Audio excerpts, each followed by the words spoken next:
សំពត់បត់ដែលពុកម៉ែបងប្អូនត្រូវការយកទៅប្រើប្រាស់នៅក្នុងបុណ្យពិធីបុណ្យនារីបុណ្យចូលឆ្នាំប្រពៃណីខ្មែរបុណ្យពិធីបុណ្យផ្សេង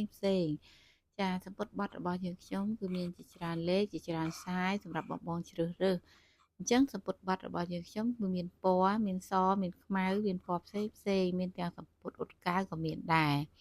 សម្រាប់បងបុរសនៅក្នុងពិធីបុណ្យពិសេសសង្ក្រាន្តចាក៏មានអាវអង្គរសម្រាប់បងស្លៀកលេងសង្ក្រាន្តជាមួយនឹងអាវសសម្រាប់បងទិញជូនទៅលោកអ្នកមានគុណនៅក្នុងពិធីបុណ្យផ្សេងនៅក្នុងពិធីបុណ្យប្រពៃណីចូលឆ្នាំបុណ្យសង្ឃទានឬក៏បុណ្យចម្រើនប្រជជនអីចឹងណាពុកម៉ែបងប្អូនអញ្ចឹងមកពុកម៉ែបងប្អូនមានតម្រូវការចង់បានយកទៅប្រើប្រាស់នៅក្នុងពិធីបុណ្យនៅក្នុងនាពេលខាងមុខនេះមានដូចជាខោចែវចាសម្រាប់បងស្លៀកលេងនៅក្នុងសង្ក្រាន្តនៅក្នុងឆ្នាំចូលឆ្នាំប្រពៃណីខ្មែររបស់យើងចា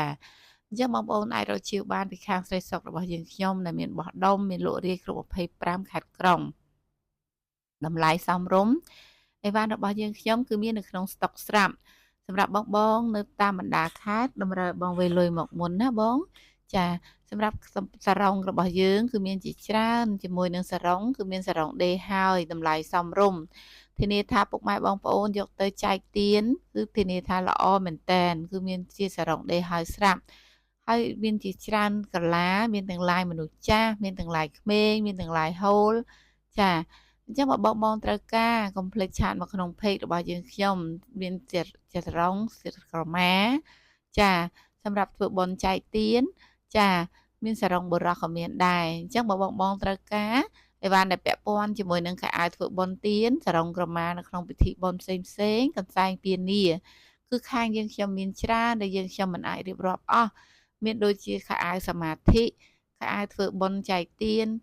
អីវ៉ាន់ផ្សេងផងដែរអញ្ចឹងពុកម៉ែបងប្អូនចង់បានពាក់ព័ន្ធនឹងអីវ៉ាន់ធ្វើបុណ្យធ្វើទានគឺមានច្រើនសម្រាប់បងជ្រើសរើសកុំភ្លេចឆាតមកឥឡូវនេះជាមួយនឹង Telegram របស់យើងខ្ញុំក៏មានដែរបងប្អូនដាក់នៅលើអេក្រង់នេះស្រាប់អរគុណច្រើន